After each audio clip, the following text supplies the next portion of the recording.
सरकार ने कई योजनाओं का आगाज किया, कई योजनाएं लागू की है और सब अर्बन रेलवे एक अहम योजना है जो 27,000 करोड़ रुपए की लागत पर करीब 148 किलोमीटर बैंगलोर का जो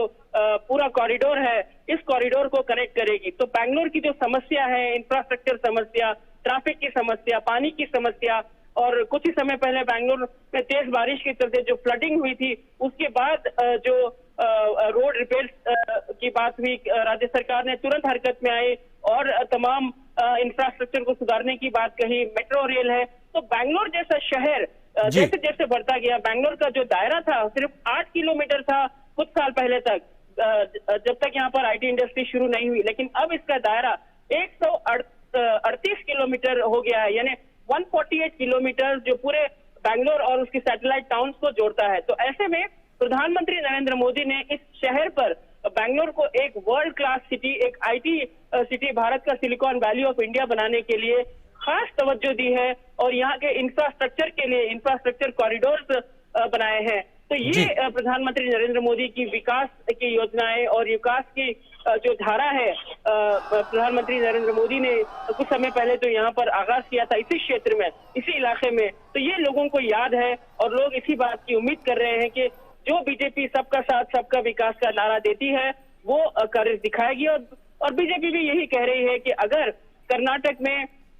डबल इंजन सरकार हो, यानी राज्य में और केंद्र में बीजेपी सरकार हो, तो जल्द विकास की योजनाओं को लागू करना आसान हो सकता है। तो ऐसे में प्रधानमंत्री के लिए ये कैंपेन प्रधानमंत्री का ये कैंपेन जो है बहुत दिलचस्प है और इस वक्त प्रधानमंत्री का काफिला जो है आगे बढ़ रहा है। सुमनहल्ली फ्लाईओवर जंक्शन पर ये रोड शो जो है खत्म होगा।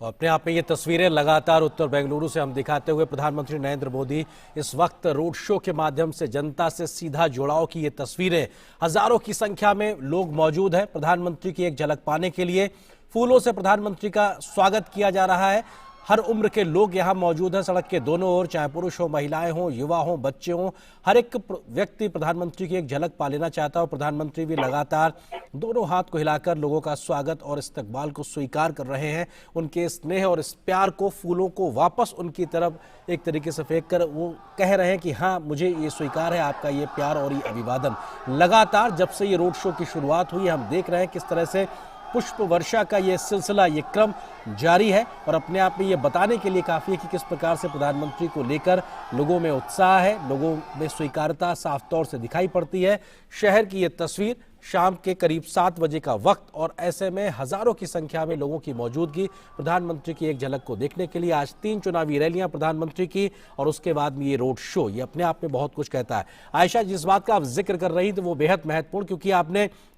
ढांचागत विकास को लेकर बेंगलुरु में किस प्रकार का बड़ा परिवर्तन या कहा जाए एक क्वांटम जंप देने की कोशिश की गई है केंद्र और राज्य सरकार की मिली कोशिश के माध्यम से। शायद इसीलिए प्रधानमंत्री ने आज अपनी रैलियों में इस बात को फिर से रेखांकित किया क्यों जरूरी है डबल इंजन की सरकार, क्योंकि अगर देश को तरक्की करनी है तो कर्नाटक को नंबर 1 राज्य बनकर आगे विकास की धारा को आगे बढ़ाना होगा और उसके लिए जरूरी है डबल इंजन की सरकार। आयशा। जी हाँ, बिल्कुल, क्योंकि बैंगलोर सिटी जो भारत का सिलिकॉन वैली कहा जाता है, आईटी कैपिटल के तौर पर उभरा है और यहाँ से जो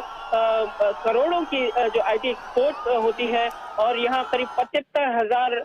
रजिस्टर्ड आईटी कंपनीज है। तो बैंगलोर एक वर्ल्ड क्लास सिटी है, सिलिकॉन वैली ऑफ इंडिया है। तो ऐसे में बैंगलोर का विकास, बैंगलोर का जो इंफ्रास्ट्रक्चर की मांग है वो बेहद जरूरी है कि उसको अटेंड किया जाए और यही केंद्र सरकार की प्राथमिकता रही, यही प्रायोरिटी रही केंद्र सरकार की। और इसी के आधार पर प्रधानमंत्री नरेंद्र मोदी ने कुछ समय पहले यहाँ पर कोमगट्टा केंगेरी इलाके में उन्होंने विकास की योजनाओं का आगाज किया था। देखिए, बैंगलोर जैसे जैसे बढ़ता गया, शहरी इंफ्रास्ट्रक्चर की मांग भी बढ़ी और एयरपोर्ट की डिमांड भी बढ़ती गई है। तो प्रधानमंत्री ने कुछ ही समय पहले यहाँ पर T2 टर्मिनल का भी आगाज किया। तो ये तमाम चीजें जो हैं एक वर्ल्ड क्लास सिटी के लिए, एक सिटी को सिटी की ग्रोथ को गति देने के लिए, विकास को गति देने के लिए बेहद जरूरी है। देखिए, कुछ समय पहले तक बैंगलोर में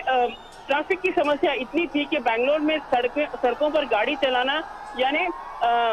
10 किलोमीटर प्रति घंटे की रफ्तार से गाड़ी चलती थी और ट्रैफिक की समस्या आज भी है, लेकिन लोगों को इस बात का अंदाजा है कि जो प्रोजेक्ट्स अंडरवे है, जो मेट्रो रेल, जो मेट्रो ट्रेन की कनेक्टिविटी बेहतर हुई। हाल ही में प्रधानमंत्री व्हाइटफील्ड बैंगलोर में जो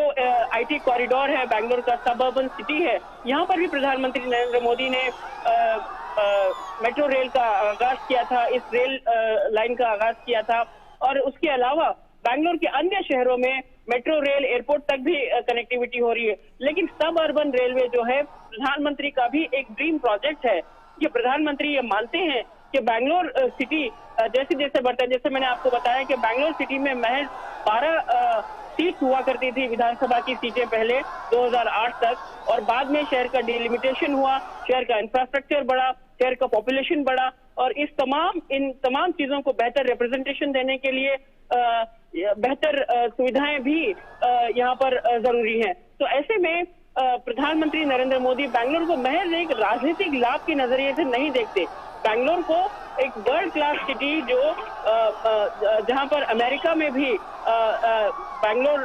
अमेरिकन आईटी इंडस्ट्री में भी बैंगलोर के साथ कंपटीशन होता है, तो इसको उस लिहाज से इस सिटी को एक वर्ल्ड क्लास सिटी बनाना बेहद जरूरी है। तो ऐसे में प्रधानमंत्री नरेंद्र मोदी ने शुरू से इस शहर को इंफ्रास्ट्रक्चर के लिहाज से बहुत तवज्जो दी है। केंद्र सरकार की कई योजनाएं और प्रधानमंत्री नरेंद्र मोदी की गति शक्ति योजना के तहत तमाम प्रोजेक्ट जो अंडरवे हैं, ऑन ग्राउंड है, इस पर प्रधानमंत्री नरेंद्र मोदी सीधे निगरानी करते हैं, मॉनिटरिंग करते हैं, और प्रधानमंत्री ने खुद डेडलाइन दिया है कि कई प्रोजेक्ट को इस डेडलाइन के अंदर पूरा किया जाए। तो ऐसे में डबल इंजन सरकार रहना, ऐसे में राज्य में भी बीजेपी सरकार होना बेहद जरूरी है। और ये इसलिए जरूरी है क्योंकि कहीं दूसरी सरकार यहाँ पर सत्ता में आती है तो जाहिर है कुछ ना कुछ राजनीतिक मतभेद होते हैं, तो इसका असर जो है विकास पर ना पड़े। तो यही बात होती है डबल इंजन सरकार की। तो ये प्रधानमंत्री का नारा है कि डबल इंजन सरकार और बीजेपी ही भरोसा, ये दो नारे, और सबका साथ सबका विकास। इसके साथ प्रधानमंत्री नरेंद्र मोदी मैदान में उतरे हैं। आज प्रचार उन्होंने जोरदार किया, हुमनाबाद, उत्तर कर्नाटक में, फिर बेलगाम, विजयपुरा, जहां पर बसवण्णा की जो फिलॉसफी है, जो बसवण्णा की लैंड मानी जाती है, और जहां पर birth of democracy, mother of democracy की जो फिलॉसफी है जो बसवण्णा की, उस क्षेत्र में प्रधानमंत्री ने आज प्रचार किया और अब उनका काफिला आगे बढ़ रहा है। देखिए, कल भी ये रोड शो देखने को मिलेगा, लेकिन कल मैसूर में होंगे प्रधानमंत्री, और मैसूर बहुत खास है क्योंकि मैसूर ओल्ड मैसूर रीजन का हिस्सा है, और ओल्ड मैसूर रीजन में करीब 55 सीटें हैं, और ये बीजेपी को इस बात का अंदाजा है कि ओल्ड मैसूर रीजन एक वकली का बेल्ट है। यहाँ पर जेडीएस और कांग्रेस का फोर्ट माना जाता रहा है, लेकिन बीजेपी लगातार इस क्षेत्र में बहुत मेहनत की है। बीजेपी के वरिष्ठ नेता अमित शाह ने लगातार माना है कि इस क्षेत्र में बीजेपी पहले कमजोर थी, लेकिन अब उन्होंने इस क्षेत्र में बीजेपी को बल दिया है। इस क्षेत्र में कई योजनाएं उन्होंने लागू की है। इस क्षेत्र के विकास के लिए बैंगलोर मैसूर हाईवे हाल ही में प्रधानमंत्री नरेंद्र मोदी ने इनॉग्रेट किया था, और ये बैंगलोर मैसूर हाईवे जो है एक विकास का हाईवे है जो बैंगलोर और मैसूर को सीधे कनेक्ट करता है। तो कल भी आप इसी तरह के नजारे मैसूर में देखेंगे। प्रधानमंत्री नरेंद्र मोदी इसी तरह का रोड शो मैसूर में भी करेंगे, और अब प्रधानमंत्री का जो काफिला जो है वो आगे बढ़ रहा है और धीरे धीरे सुवनहल्ली फ्लाईओवर तक पहुंचेगा। देखिए, बहुत दिलचस्प है हरेंद्र, प्रधानमंत्री पहुंचने से पहले थोड़ी देर तक बारिश हुई। लोगों को लग रहा था कि कहीं बारिश के चलते ये रोड शो कैंसिल ना हो जाए, लेकिन जैसे ही प्रधानमंत्री पहुंचे बारिश थम गई और रोड क्लियर हो गया, और प्रधानमंत्री अब तमाम लोगों के साथ यहाँ पर रोड शो करते हुए आगे बढ़ रहे हैं। तो ये कहीं ना कहीं कुदरत भी शायद उनका साथ दे रही है कि बारिश थमी है और ये रोड शो पूरी तरह से कामयाब होता हुआ प्रधानमंत्री नरेंद्र मोदी लोगों से कनेक्ट करते हुए आगे बढ़ रहे हैं। आयशा, जो बात आप जिक्र कर रही हैं बेहद महत्वपूर्ण है, क्योंकि जिस रोड से ये काफिला गुजर रहा, अभी मेरी नजर पड़ी, कोई एक शोरूम का नाम था मधुर मिलन। तो निश्चित तौर से प्रकृति भी जनता और प्रधान सेवक के बीच के इस मधुर मिलन के बीच में आने वाली नहीं थी। बारिश हुई लेकिन थम गई, और यह बिना बारिश के, बिना किसी बाधा के लगातार रोड शो चलता हुआ, और हजारों की संख्या में लोगों की मौजूदगी। हम इन तस्वीरों के साथ लगातार वो उत्साह की आवाजें भी सुन पा रहे हैं। आयशा, आप किस तरह से देखती हैं लोगों का ये उत्साह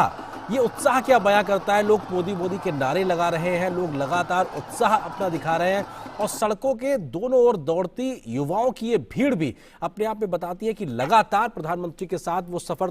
तय करने को तैयार नजर आ रहे हैं। तो ये मधुर मिलन अपने आप में जनता और प्रधान सेवक के बीच का, ये क्या बयां करता है उत्साह के साथ? जी हाँ आरेंद्र, आपने बहुत सही कहा।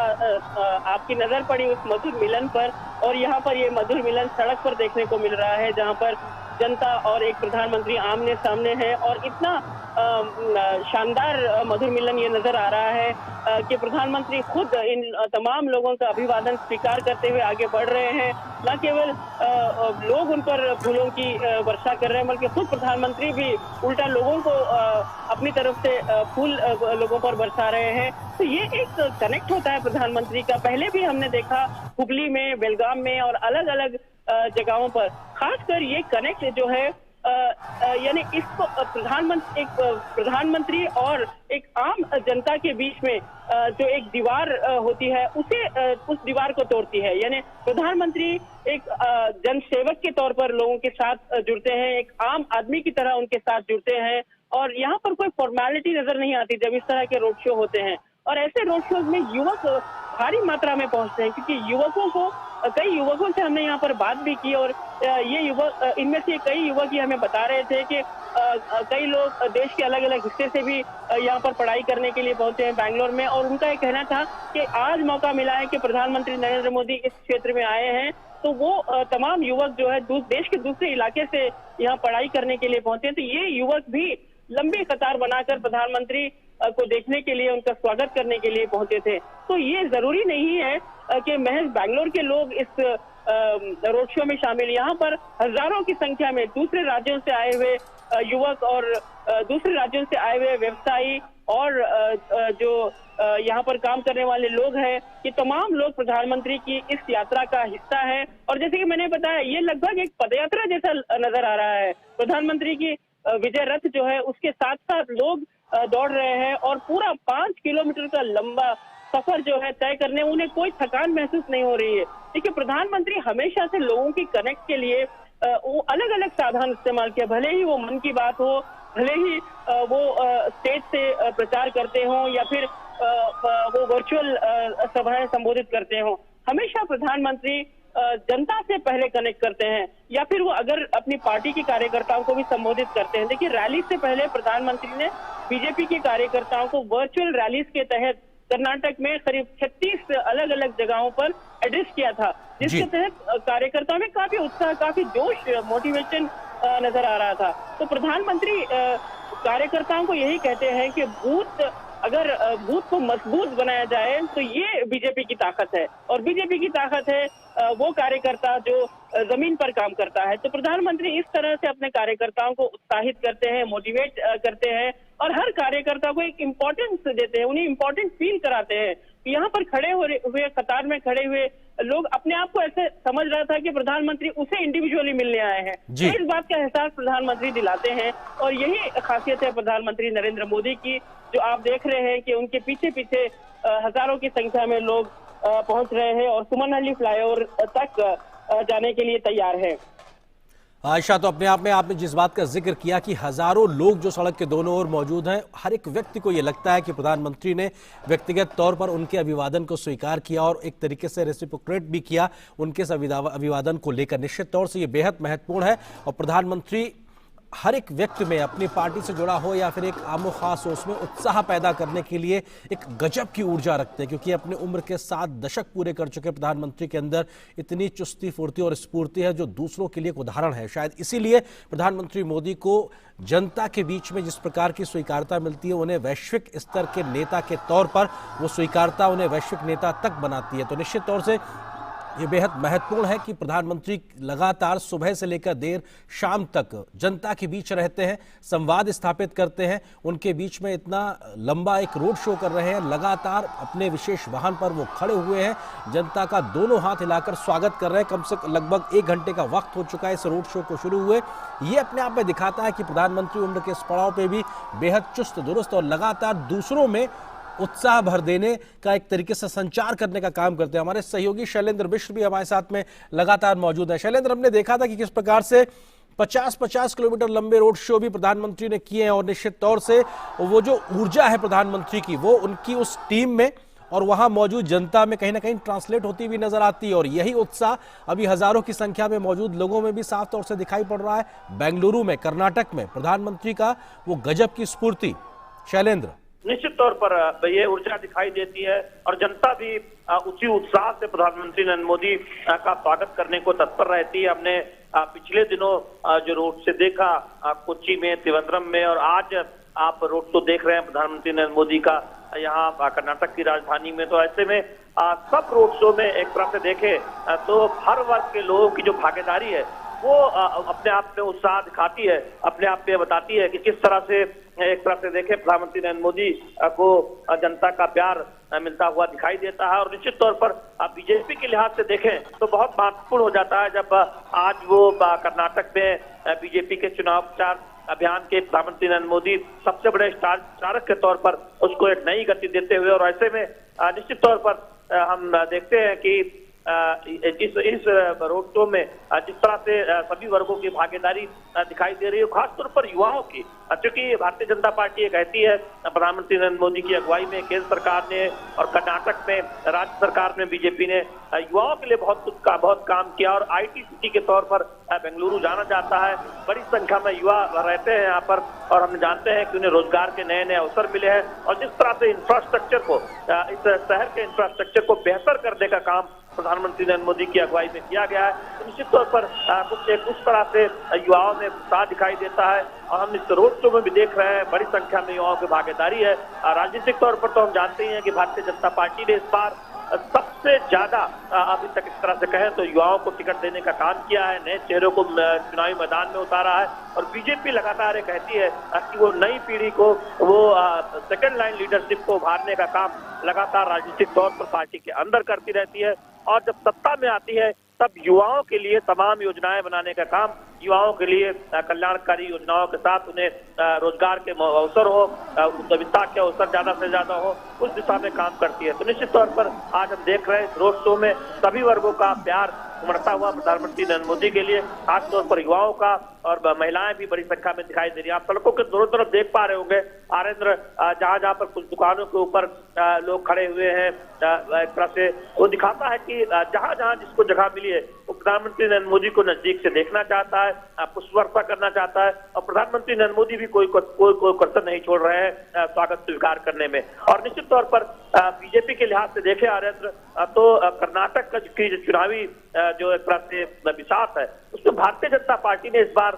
कई ऐसे रणनीतिक कदम उठाए हैं, चाहे स्थानीय स्तर नए नेताओं को टिकट देना हो, स्थानीय स्तर पर नई लीडरशिप को उभारना हो। इसके साथ ही साथ हमने देखा कि बीते 2-3 वर्षों में कई ऐसी योजनाओं को आगे बढ़ाया गया जिसमें पार्टी के विजन की एक झलक मिलती है। निश्चित तौर पर उन सबको सामने रखते हुए और सबसे अधिक प्रधानमंत्री नरेंद्र मोदी की कल्याणकारी योजनाओं, केंद्र सरकार की कल्याणकारी योजनाओं और प्रधानमंत्री नरेंद्र मोदी को लोकप्रियता जिस तरह से है और जो इन तस्वीरों में दिखाई देती है, तो निश्चित तौर पर बीजेपी अपनी रणनीति पर आह्लादित होती हुई नजर आ रही होगी, आगे बढ़ती हुई नजर आ रही होगी। जब हम देख रहे हैं कि आज उसके सबसे बड़े स्टार प्रचारक राज्य में है, 3 धुआंधार चुनावी जनसभाओं के बाद रोड शो कर रहे हैं। बिल्कुल, और ये रोड शो की तस्वीरें, विहंगम दृश्य अपने आप में हजारों संख्या में लोगों की मौजूदगी, हाथों में पुष्प और पुष्प वर्षा के माध्यम से प्रधानमंत्री के इस विशेष वाहन का स्वागत। और लगातार प्रधानमंत्री का वाहन जैसे ही सड़क तक पहुंचता उससे पहले फूलों की वर्षा हो रखी होती है। तो ये अपने आप में इस बात को दर्शाने, बताने के लिए बहुत है ये तस्वीरें कि कितना बड़ा हुजूम इस वक्त बेंगलुरु की सड़कों पे नजर आ रहा है। सड़क के दोनों ओर हजारों की संख्या में लोगों की मौजूदगी, प्रधानमंत्री के स्वागत, इस्तकबाल के लिए, उनके सम्मान के लिए फूलों की वर्षा, और प्रधानमंत्री भी दोनों ओर लोगों का अभिवादन स्वीकार करते हुए। कर्नाटक विधानसभा चुनाव के लिहाज से आज का दिन बेहद महत्वपूर्ण, 3 चुनावी रैलियां और आज अब रोड शो, और कल भी मैसूर में रोड शो का जिसका जिक्र हमारी सहयोगी आयशा कर रही थी, अपने आप में बेहद बड़ी बात। और लगातार हम देख रहे हैं किस प्रकार से लोग फोन के माध्यम से प्रधानमंत्री की एक तस्वीर को कैद कर लेना चाहते हैं, क्योंकि उनके लिए बेहद महत्वपूर्ण लम्हा है। और हर एक व्यक्ति को ये लग रहा है कि प्रधानमंत्री उनके इस व्यक्तिगत अभिवादन को स्वीकार कर रहे हैं और उनकी एक झलक अगर उनकी तरफ होती है तो वो उत्साह का संचार साफ तौर पे दिखाई पड़ता है, समझ में आता है। लगातार उन तस्वीरों को हम देख रहे हैं और ये तस्वीर देखिए कितनी बड़ी संख्या में लोगों की मौजूदगी है यहाँ पर। पुलिस के लोग व्यवस्था बनाने के लिए मौजूद हैं लगातार, लेकिन यहाँ पर इस सड़क के यहाँ पे इस मुहाने पर मीडिया की मौजूदगी, बड़ी संख्या में जनता की मौजूदगी और लगातार लगभग 1 घंटे के आसपास का वक्त हो चुका है और प्रधानमंत्री के इस रोड शो के में हमें हजारों की संख्या में सड़क के दोनों ओर लोगों की मौजूदगी दिखाई पड़ रही है। हमारी सहयोगी आयशा और हमारे सहयोगी शैलेंद्र दोनों ही लगातार हमारे साथ बने हुए।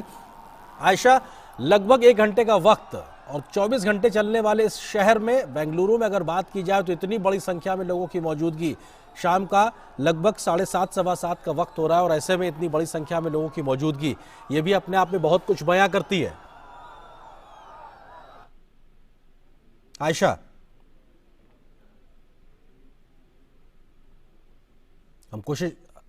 हम आयशा से भी संपर्क करेंगे। शैलेंद्र हमारे सहयोगी हमारे साथ में जुड़े हुए हैं। शैलेंद्र, ये उत्साह भरी तस्वीर है क्योंकि हम लगातार मोदी मोदी के नारे भी सुन रहे हैं, वो उत्साह भी दिखाई पड़ रहा है, लोग प्रधानमंत्री का कटआउट लेके चल रहे हैं तो हाथों में फूल है। ये जो उत्साह है ये अपने आप में बहुत कुछ बयां करता है क्योंकि बहुत कम दूरी होती है अपने प्रधानमंत्री के बीच में, एक दूरी कम हो, अपने आप में एक जुड़ाव महसूस करता है हर एक व्यक्ति। शायद इस लिहाज से भी बड़ी संख्या में लोगों की मौजूदगी है प्रधानमंत्री को देखने के लिए और उनका जो शख्सियत है उससे जनता का प्रभावित होना, ये भी अपने आप में लोगों की मौजूदगी का कारण तौर पर। और ये उत्साह दिखाई भी देता है तस्वीरों में, आप देख भी पा रहे होंगे और दूरदर्शन के जरिए देश भर के दर्शक देख पा रहे होंगे किस तरह से मोदी मोदी के नारे यहाँ लोग लगा रहे हैं, हर वर्ग के लोग हैं। और दरअसल जब हमने देखा कि तमाम चुनावी जनसभाओं में प्रधानमंत्री नरेंद्र मोदी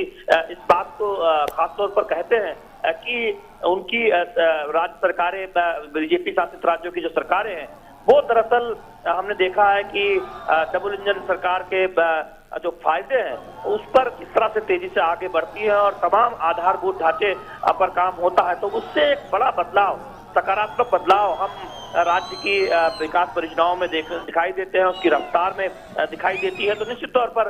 इस तरह की जब हम रोड शो देखते हैं तब उसमें हम तमाम वर्गों की भागीदारी न केवल देखते हैं बल्कि लोगों का उत्साह देखते हैं जो प्रधानमंत्री नरेंद्र मोदी पर पुष्पवर्षा करना चाहते हैं, उन्हें नजदीक से देखना चाहते हैं। और यही वजह है कि इस तरह के रोड शो में हम देखते हैं कि ऐसी तस्वीरें दिखाई देती है जिससे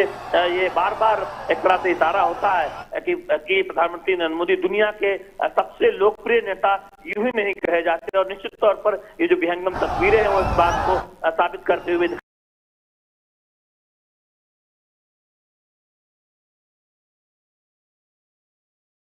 दिखाई देता। अभियान की शुरुआत की है 3 चुनावी जनसभाओं के बाद हम देख रहे हैं भव्य रोड शो और जिसमें बड़ी भागीदारी, बड़ी संख्या में युवाओं की भागीदारी और सभी वर्गों की भागीदारी देख पा रहे हैं। तो निश्चित तौर पर बीजेपी के लिहाज से ये इलाका बहुत खास है क्योंकि ये माना जाता है कि जो भी बेंगलुरु में विजय हासिल करता है, जो भी बेंगलुरु की जो सीटें अब जो बढ़कर 28 हो गई हैं उसमें विजय हासिल करता है तो निश्चित तौर पर जीत की संभावना उसकी ज्यादा हो जाती है। और उस जीत में एक तरह से देखें बीजेपी कोई कोर कसर नहीं छोड़ना चाहती किसी भी ऐसे क्षेत्र में, क्योंकि अगर आप देखें उत्तर कर्नाटक की बात करें या दक्षिण कर्नाटक की बात करें या बेंगलुरु और उसके आसपास की विधानसभा सीटों की बात करें तो पार्टी ने इस बार एक नए सिरे से रणनीति बनाई है हर उस क्षेत्र में जहां पार्टी बेहतर प्रदर्शन कर सकती है। और निश्चित तौर पर हम देख रहे हैं कि उसी रणनीति पर भारतीय जनता पार्टी आगे बढ़ते हुए और आज चुनावी प्रचार के लिहाज से प्रधानमंत्री नरेंद्र मोदी का कर्नाटक में पहला road show Bharatiya Janata party के लिए। तो निश्चित तौर पर बीजेपी इस तरह के हम आगे भी हम देखेंगे कि जब प्रधानमंत्री नरेंद्र मोदी कई और जनसभाओं को संबोधित करेंगे पार्टी निश्चित तौर पर यह प्रयास करेगी कि इन जनसभाओं में जो भारी भीड़ उमड़ रही है उससे एक फीडबैक लिया जाए कि किन मुद्दों पर भारतीय जनता पार्टी को एक सकारात्मक एक तरह से राय मिलती हुई दिखाई दे रही है जनता की। और बीजेपी को लगता है कि डबल इंजन सरकार की बात लगातार पार्टी के तमाम नेता और प्रधानमंत्री नरेंद्र मोदी तमाम चुनावी जनसभाओं के जरिए उनके नेता और प्रधानमंत्री नरेंद्र मोदी करते हैं, उसका एक फायदा होगा जनता के जहन में। वो बात निश्चित तौर पर वो बात समझ में आएगी क्योंकि वो फायदा देखा है बीते वर्षों में भारतीय जनता पार्टी की सरकार के दौरान कर्नाटक की जनता ने, निश्चित तौर पर जनता का भरोसा फिर से हासिल होगा। तो फिलहाल हम रोड शो में भव्य तस्वीरें देख रहे हैं। ये तस्वीरें जो ये बताने के लिए काफी है कि भारतीय जनता पार्टी बहुत कार्यकर्ता बहुत संचित होंगे। और इन तस्वीरों में सिर्फ भारतीय जनता पार्टी के कार्यकर्ता ही नहीं है, बल्कि हम देख रहे हैं कि बड़ी संख्या में इस तस्वीर में आप देख पा रहे होंगे कि हर वर्ग के लोग, खासतौर पर युवा दिखाई दे रहे हैं। बिल्कुल, और ये तस्वीरें अपने आप में बहुत विहंगम, और प्रधानमंत्री अपने विशेष वाहन में उस ओर पहुंचे जहां पे बड़ी संख्या में लोग मौजूद हैं और प्रधानमंत्री का अभिवादन कर रहे हैं। प्रधानमंत्री भी उनको निराश नहीं करते हुए, और हर एक व्यक्ति का आमो खास का जो इस वक्त मौजूद है सड़क पर पहुंचा हुआ है प्रधानमंत्री के स्वागत के लिए। ये नारे, ये लगातार प्रधानमंत्री के उनके स्वागत में ये लग रहे नारे, पुरुष हो, महिलाएं हो, युवा हो, बच्चे हो, हर कोई एक झलक पा लेने के लिए आतुर नजर आ रहा है प्रधानमंत्री की इस समय। शैलेंद्र, हम जिस बात का जिक्र कर रहे थे, डबल इंजन का भी सरकार का जिक्र भी किया, जिसको प्रधानमंत्री ने आज अपनी रैलियों के माध्यम से रखा। चाहे बेंगलुरु जैसे बड़े शहरों में ढांचागत विकास की बड़ी और बृहद योजनाओं का जिक्र हो, या फिर एक आम आदमी की मुश्किल भरी जिंदगी को आसान बनाने का बात हो, जैसे स्वनिधि योजना जैसे तमाम जो प्रयास सरकार ने किए, उसको बेहतरी से जमीन पर उतारने का काम हुआ। और शायद इसीलिए विकास के आधार पर काम को जमीन पे करने के बाद में वोट मांगने की अपनी रिपोर्ट कार्ड के साथ में प्रधानमंत्री ने कहा जाए बीजेपी आज मौजूद है कर्नाटक की जनता के बीच में। निश्चित तौर पर भारतीय जनता पार्टी लगातार इस बात को कहती है कि वो जनता के बीच जो उसने काम किया उसको लगातार सामने रखती है, जिन परियोजनाओं पर आगे बढ़ा गया है और भावी जो आगे का रोड मैप है उस पर भी एक तरह से चर्चा होती है, उसको भी सामने रखा जाता है और किस तरह से वादे को पूरा किया जा सकता है। दूसरे दलों की तरह वो नहीं है जो सिर्फ जनता के लिए वादे करती है और उन वादों को पूरा नहीं करती। और यही वजह है कि भारतीय जनता पार्टी इस बात को लेकर बहुत दावा करती है कि न केवल चुनावी वादों को पूरा करने की बात हो, बल्कि राजनीति में शुचिता की बात हो, राजनीति में वंशवाद के खिलाफ काम करने की बात हो, राजनीति में युवाओं को आगे बढ़ाने की बात हो, उन सब में भारतीय जनता पार्टी इकलौती ऐसी पार्टी है जो तमाम मानकों पर खरा उतरती है, जनता की उम्मीदों पर खरा उतरती है। और यही वजह है कि बीजेपी की हम जनसभाओं में देखते हैं कि तमाम विकास परियोजनाओं की चर्चा होती है कि कैसे उन योजनाओं को समय पर पूरा किया गया है, कैसे एक कल्चर डेवलप किया गया है, कैसे एक कार्य संस्कृति डेवलप की गई है जिसमें उद्घाटन भी समय पर होता है और साथ ही साथ हम ये देखते हैं कि जो तय लक्ष्य है उससे भी पहले समय पर हम देखते हैं कि परियोजनाओं को पूरा किया जाता है। तो निश्चित तौर पर बीजेपी यह दावा करती है ये कार्य संस्कृति प्रधानमंत्री नरेंद्र मोदी की अगुवाई में बीजेपी शासित राज्यों के उस एक तरफ से देखे का एक हिस्सा बन गई है कार्य संस्कृति। बिल्कुल, और ये आपने बेहद महत्वपूर्ण बात कही शैलेंद्र की तमाम वो काम जिनका एक पहला पत्थर प्रधानमंत्री बड़ी योजनाओं के तौर पर रखते हैं, लेकिन उसका शुभारंभ उद्घाटन भी खुद प्रधानमंत्री करते हैं। इस नई प्रकार की कार्य संस्कृति और ये हजारों की संख्या में लोगों की मौजूदगी भी शायद उस विश्वास को दर्शाती है कि हाँ, जब आप एक ऐसा बीड़ा उठाते हैं, एक ऐसी जिम्मेदारी लेते हैं और उस काम को अंजाम तक पहुंचाते हैं, यानी संकल्प से सिद्धि तक आप जब आगे बढ़ते हैं, तो ये जनता के बीच में विश्वास को पैदा करता है। और शायद इसीलिए दुनिया के सबसे विश्वसनीय जो राजनीतिक नेता है उनमें प्रधानमंत्री मोदी की गिनती ऊपर होती है। और शायद ये दुनिया के तमाम बड़े बड़े सर्वेज में ये बात निकल के आती है और उसमें बड़ी भूमिका प्रधानमंत्री की यही कि किस प्रकार से आम लोगों से वो एक कनेक्ट सीधे तौर पर दिखाई पड़ता है, लोगों से जुड़ाव साफ तौर पर दिखाई पड़ता है। और प्रधानमंत्री प्रधान सेवक होने के बाद भी, प्रधानमंत्री होने के बाद भी जनता से जुड़ने का कोई मौका नहीं छोड़ते और उनकी कोशिश होती है हर एक व्यक्ति से किसी न किसी तरीके से जुड़ने का। और यही एक वो मौका फिर से हम देख रहे हैं इस वक्त बेंगलुरु की सड़कों पर, जहां प्रधानमंत्री एक लंबा रोड शो कर रहे हैं। हजारों की संख्या में लोगों की मौजूदगी प्रधानमंत्री के स्वागत इस्तकबाल करने के लिए पहुंची हुई है। शैलेंद्र, आप जिस बात को हम जिक्र कर रहे थे विकास की योजनाओं को समय पे पहुंचाने को लेकर, साथ ही साथ अगर हम बात करें पार्टी स्तर पर भी किस प्रकार से पन्ना प्रमुख की एक भूमिका को भी बनाना और उस रणनीति के आधार पर भी चुनाव को जमीन पर उतारना और उस जमीन पे पहुंचने के बाद में कहीं पर भी किसी भी कोशिश को ऐसे ना छोड़ना जिसकी वजह से आप जनता से ना जुड़ पाए या अपने काम की बात वहां तक ना पहुंचा पाए, ये भी अपने आप में दिखाता है कि प्रोएक्टिव रणनीति सरकार की ओर से हो, संगठन की ओर से हो, इसकी जो तारतम्यता कदम ताल है वो भी नतीजे दिलाती है। निश्चित तौर पर संगठन ने, बीजेपी संगठन दरअसल बीजेपी सरकारों के कामकाज को जिस बेहतर तरीके से जनता तक पहुंचाती है और उन योजनाओं की फीडबैक को जब पार्टी स्तर से सरकार के शीर्ष नेताओं तक पहुंचाया जाता है तो निश्चित तौर पर उसका एक हम सकारात्मक नतीजा देखते हैं, उन योजनाओं में तेजी से प्रगति देखते हैं। दूसरी बात, जब चुनाव आता है हमें देखते हैं कि संगठन की जो सक्रियता है वो बहुत बेहतर होती है। हालांकि बीजेपी एक ऐसी पार्टी है जो चुनाव हो या ना हो, हम देखते हैं कि संगठन के तमाम कार्यक्रमों की व्यूह रचना होती रहती है और पन्ना प्रमुख से लेकर बीजेपी के शीर्ष नेतृत्व के हम देखते हैं उनको एक जिम्मेदारी दी जाती है। राष्ट्रीय अध्यक्ष के दौरे लगातार राज्य दर राज्य होते रहते हैं, पार्टी महासचिवों को जिम्मेदारी दी जाती है, प्रभार दिया जाता है राज्यों का और निश्चित तौर पर सबकी जिम्मेदारी तय की जाती है कि किन की क्या भूमिका होनी है। और यही वजह है कि यह माना जाता है कि सबसे बेहतरीन संगठन वाली एक पार्टी भारतीय जनता पार्टी है। न केवल सदस्य संख्या के लिहाज से दुनिया की सबसे बड़ी पार्टी है, बल्कि कार्य संस्कृति के लिहाज से जो संदेश शीर्ष स्तर से जाता है वो पन्ना प्रमुख तक सीधे कैसे पहुंचे और जनता के बीच उस संदेश को कैसे ले जाया जाए, इसमें भारतीय जनता पार्टी की एक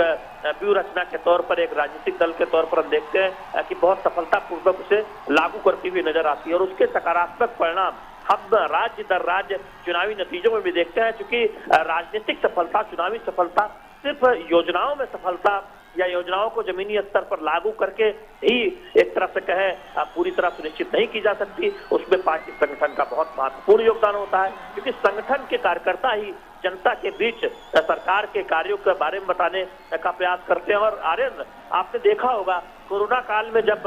हमने देखा कि विश्व का सबसे बड़ा टीकाकरण अभियान सफलतापूर्वक आगे बढ़ रहा था, तब किस तरह से भारतीय जनता पार्टी के कार्यकर्ताओं ने कोरोना काल में भी मदद की। तमाम जो स्वास्थ्य सेंटर थे उनके बाहर टेंट्स लगाए, लोगों को सहायता की, लोगों को प्रक्रिया के बारे में अवगत कराए। तो यानी सरकारी कार्यक्रमों के साथ एक साझेदारी की स्वयं सेवक के तौर पर, एक पार्टी के कार्यकर्ता के तौर पर, जिससे कि सफलता बेहतर तरीके से की जा सके। तो निश्चित तौर पर बहुत महत्वपूर्ण होता है जब हम देखते हैं कि प्रधानमंत्री नरेंद्र मोदी इस वक्त शैलेंद्र, ये तस्वीरें इस वक्त हम बयां करना चाहेंगे। प्रधानमंत्री अपने विशेष वाहन से उतरकर इस वक्त जनता के बीच एक तरीके से मौजूदगी उनकी और दोनों हाथ हिलाकर जनता का स्वागत इस्तकबाल करते हुए और उनका अभिवादन स्वीकार करते हुए, और ये लगभग 1 घंटे से ज़्यादा का वक्त हो गया है प्रधानमंत्री के इस रोड शो का अपने विशेष वाहन से उतरने के बाद। अब इस वक्त प्रधानमंत्री जनता के बीच में पैदल एक तरीके से पहुंचे हुए हैं और अभी भी बड़ी संख्या में लोगों की मौजूदगी ये बताने दर्शाने के लिए काफ़ी है कि कैसे लोग फूलों के साथ में प्रधानमंत्री का स्वागत करने के लिए मौजूद है और प्रधानमंत्री के चेहरे पर स्थायी मुस्कान के तरीके से वो भी हाथ जोड़कर सबका अभिवादन स्वीकार करते हुए निश्चित तौर से प्रधानमंत्री प्रोटोकॉल तोड़कर जनता के बीच तक पहुंचना, उनके अभिवादन को स्वीकार करना, ये बताने दर्शाने के लिए काफ़ी है कि प्रधानमंत्री किसी उस मौके को नहीं छोड़ते जब उनको जनता से एक संवाद स्थापित करने का मौका मिलता है। और ये खुशी दो तरफा, जहां प्रधानमंत्री के चेहरे पर भी खुशी नजर आ रही है तो वहीं जनता भी उत्साहित, आह्लादित साफ तौर पे नजर आ रही है। हमारी सहयोगी आयशा हमारे साथ में लगातार मौजूद है। आयशा, अब प्रधानमंत्री एक तरीके से अपने विशेष वाहन से उतरकर पैदल जनता के बीच में। जी हाँ, यहाँ पर प्रधानमंत्री नरेंद्र मोदी का जो रोड शो है वो खत्म हो गया और सुमनहल्ली जो पॉइंट था, फ्लाईओवर पॉइंट, यहाँ तक 5 किलोमीटर की दूरी तय की है और उनके साथ लाखों चाहने वाले, उनके जो प्रशंसक हैं, वो तमाम लोग उनके साथ पदयात्रा करते हुए पहुंचे हैं। और अब प्रधानमंत्री यहाँ से कुछ लोगों का अभिवादन स्वीकार करते हुए आगे बढ़ेंगे और आज रात प्रधानमंत्री बैंगलोर में ही रुकेंगे, राजभवन यहाँ से पहुंचेंगे प्रधानमंत्री नरेंद्र मोदी, क्योंकि कल भी उनका दिन भर का प्रचार है कर्नाटक में और कल वो जो है चन्नपटना, वेलूर और ओल्ड मैसूर रीजन में प्रचार करेंगे। तो यहाँ से प्रधानमंत्री अब थोड़ी देर में राजभवन पहुंचेंगे और वहां पर भी प्रधानमंत्री के कुछ पार्टी कार्य